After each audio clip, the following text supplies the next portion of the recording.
Hello and welcome to Spread Talks. This news update is coming from Palestine, where pro-Palestine solidarity marches are being held around the world in a continuation of week-long demonstrations, with protesters demanding their respective governments impose sanctions and a military embargo to cut the supply of weapons to Israel.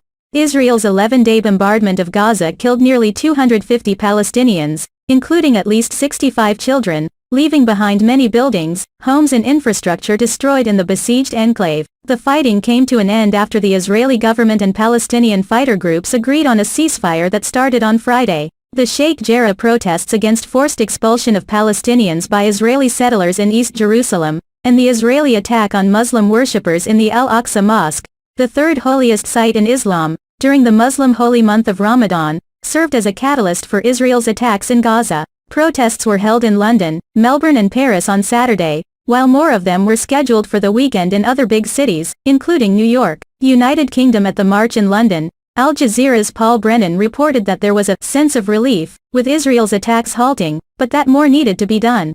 There is a sentiment that the conflict should not be forgotten, he said. Some were draped in Palestinian flags and set off green and red smoke flares. Others carried banners declaring, "Free Palestine, Stop Bombing Gaza," and "Sanctions on Israel." In Adelaide, hundreds of protesters gathered outside Parliament House before marching through the city centre. "We need to remember that just because they announced a ceasefire doesn't mean it's over. It will never be over until Palestine is free," said Australian Palestinian community member Jana Fandy, who attended the rally. In Sydney, thousands of protesters gathered in Hyde Park before marching through the streets, chanting and waving banners. Palestinians continue to face violence from Israeli occupation forces, and it's not going to end until the occupation comes to an end, Palestine Action Group activist Dalia El-Haj Qasem said. A solidarity protest in the capital, Paris, was held with thousands attending the march. "A ceasefire does not resolve the question. This fight concerns all those who are attached to the values of justice, dignity and law,"